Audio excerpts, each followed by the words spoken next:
Moby Dick Chapter 45. The Affidavit.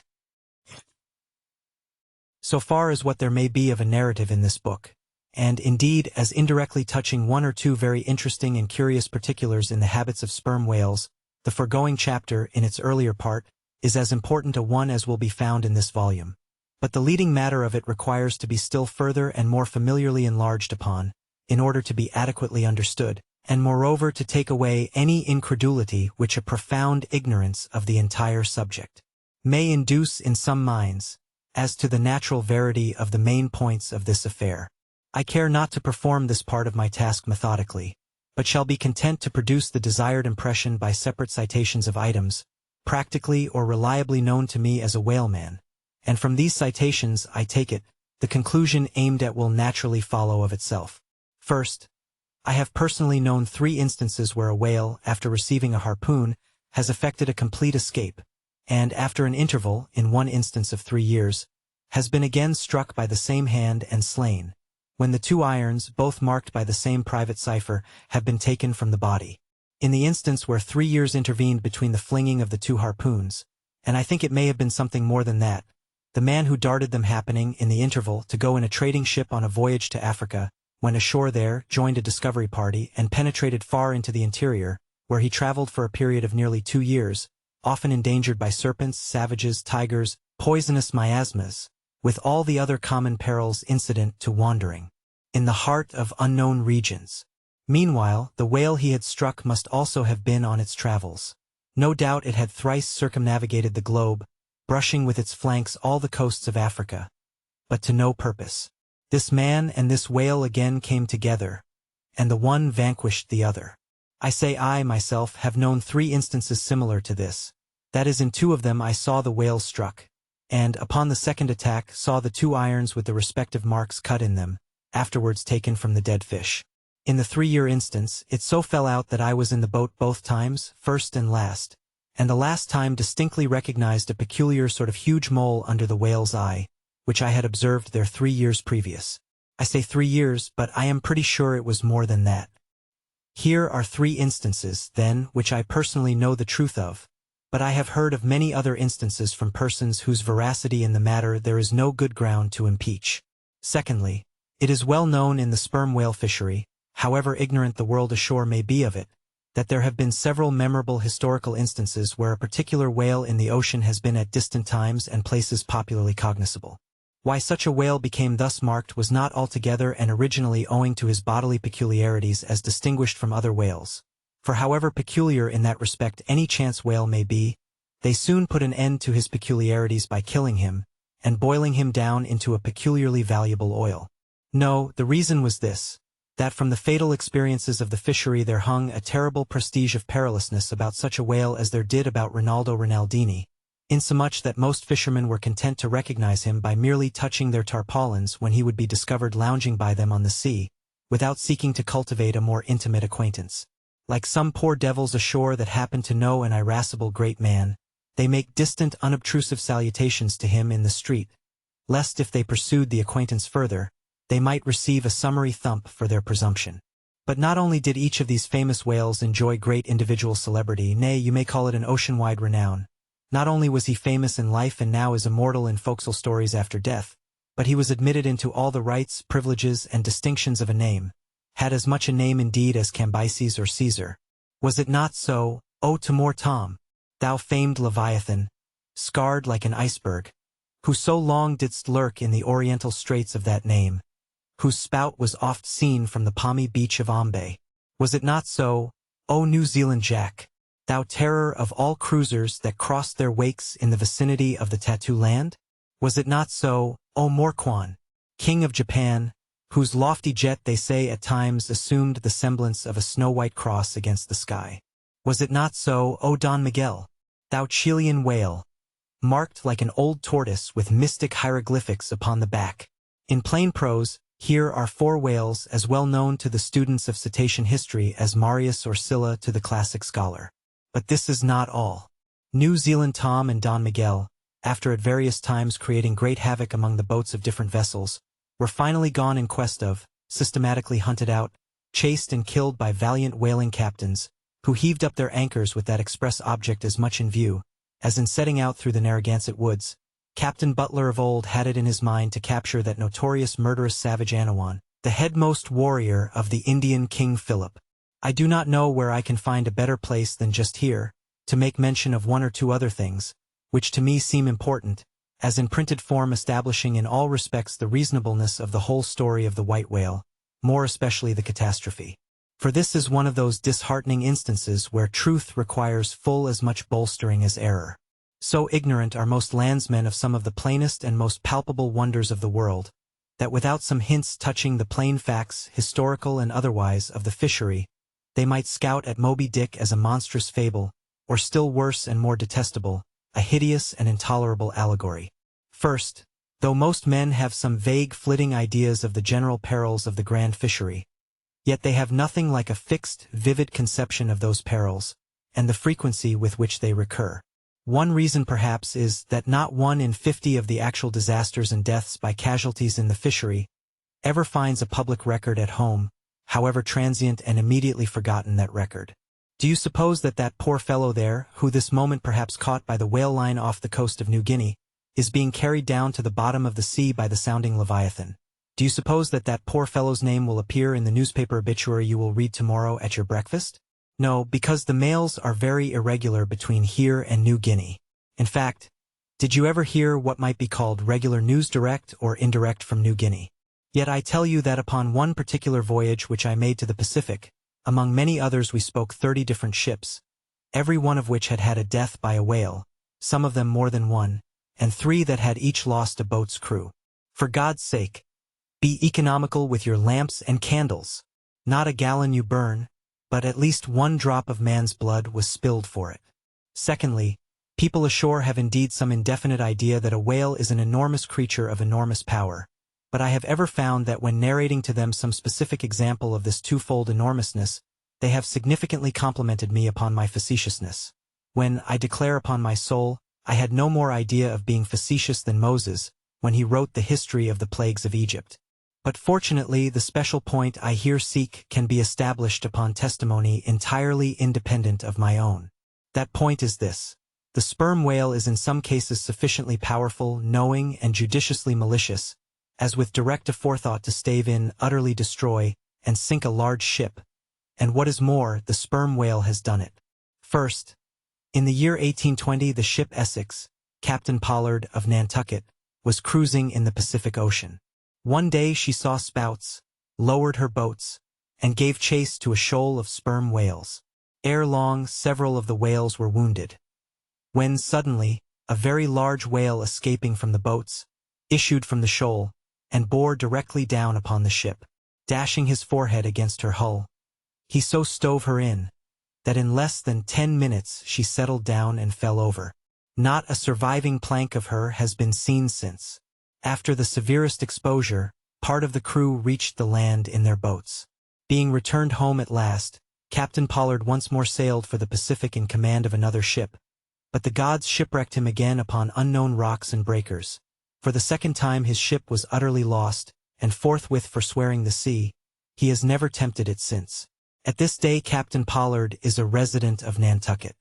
I have seen Owen Chase, who was chief mate of the Essex at the time of the tragedy. I have read his plain and faithful narrative. I have conversed with his son, and all this within a few miles of the scene of the catastrophe. The following are extracts from Chase's narrative. Every fact seemed to warrant me in concluding that it was anything but chance which directed his operations. He made 2 several attacks upon the ship at a short interval between them, both of which, according to their direction, were calculated to do us the most injury, by being made ahead, and thereby combining the speed of the 2 objects for the shock, to effect which, the exact maneuvers which he made were necessary. His aspect was most horrible, and such as indicated resentment and fury. He came directly from the shoal which we had just before entered, and in which we had struck 3 of his companions, as if fired with revenge for their sufferings.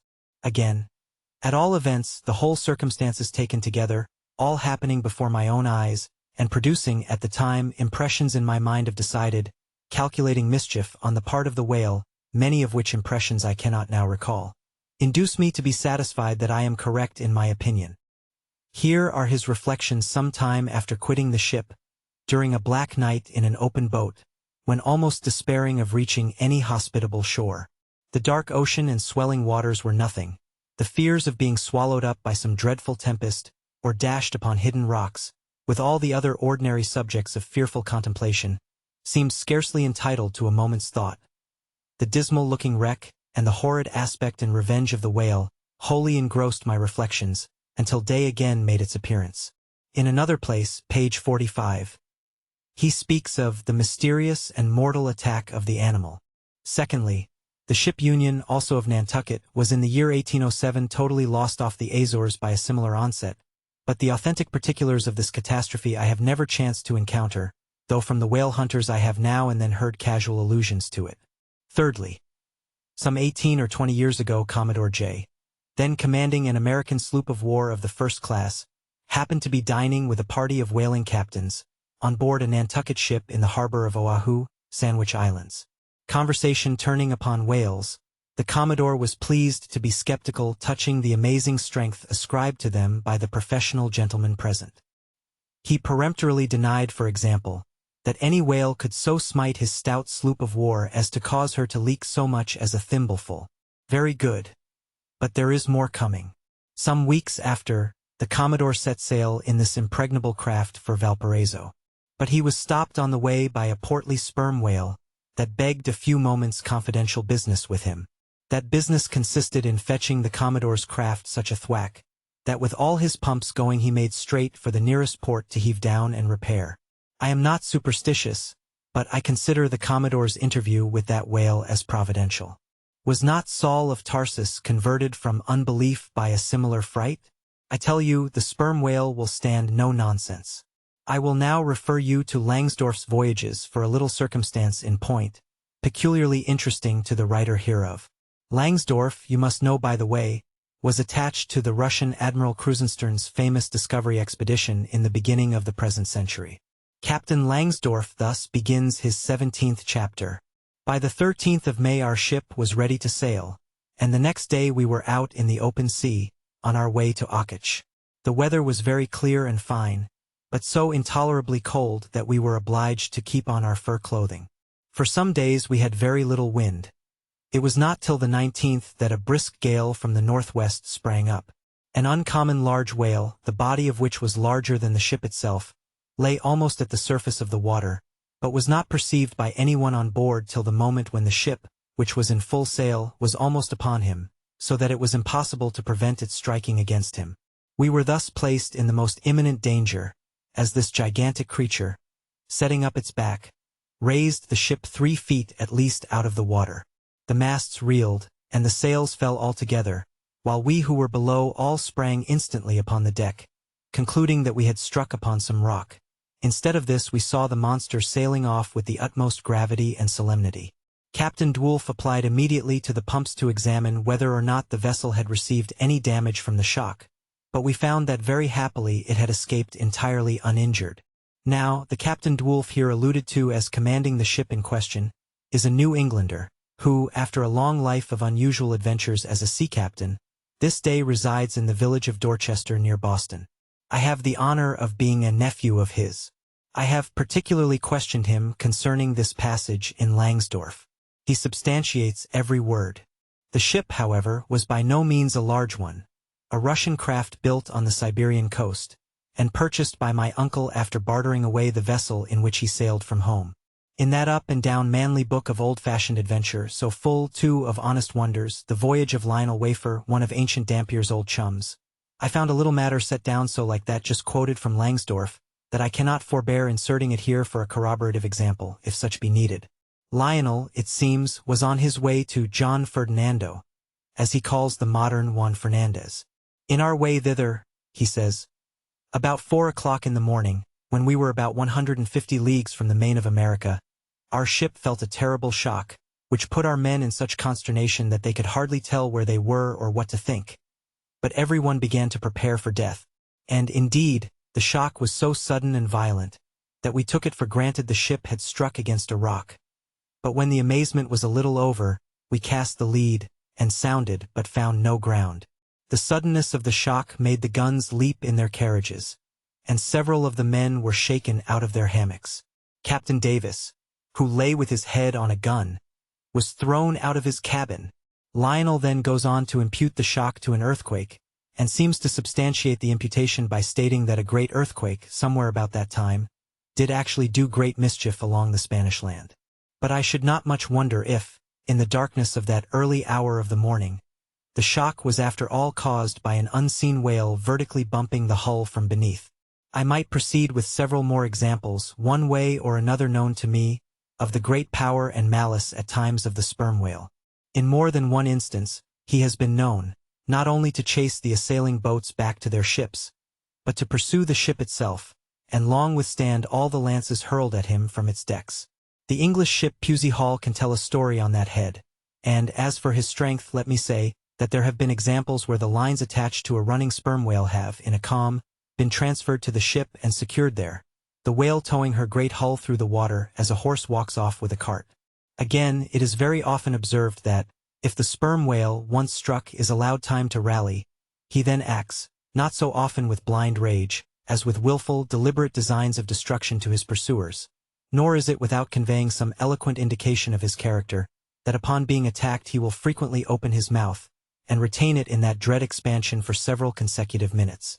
But I must be content with only one more and a concluding illustration, a remarkable and most significant one, by which you will not fail to see that not only is the most marvelous event in this book corroborated by plain facts of the present day, but that these marvels, like all marvels, are mere repetitions of the ages.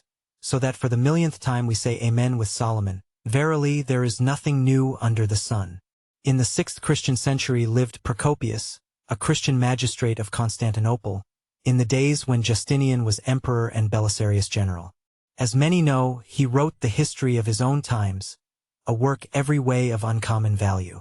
By the best authorities, he has always been considered a most trustworthy and unexaggerating historian, except in some one or two particulars, not at all affecting the matter presently to be mentioned. Now, in this history of his, Procopius mentions that, during the term of his prefecture at Constantinople, a great sea monster was captured in the neighboring Propontis, or Sea of Marmora, after having destroyed vessels at intervals in those waters for a period of more than 50 years. A fact thus set down in substantial history cannot easily be gainsaid. Nor is there any reason it should be. Of what precise species this sea monster was, is not mentioned.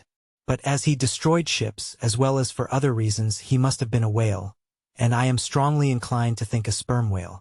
And I will tell you why. For a long time I fancied that the sperm whale had been always unknown in the Mediterranean and the deep waters connecting with it. Even now I am certain that those seas are not, and perhaps never can be, in the present constitution of things, a place for his habitual gregarious resort. But further investigations have recently proved to me that in modern times there have been isolated instances of the presence of the sperm whale in the Mediterranean. I am told, on good authority, that on the Barbary coast, a Commodore Davis of the British Navy found the skeleton of a sperm whale. Now, as a vessel of war readily passes through the Dardanelles, hence a sperm whale could, by the same route, pass out of the Mediterranean into the Propontis. In the Propontis, as far as I can learn, none of that peculiar substance called brit is to be found, the aliment of the right whale. But I have every reason to believe that the food of the sperm whale, squid or cuttlefish, lurks at the bottom of that sea, because large creatures, but by no means the largest of that sort, have been found at its surface.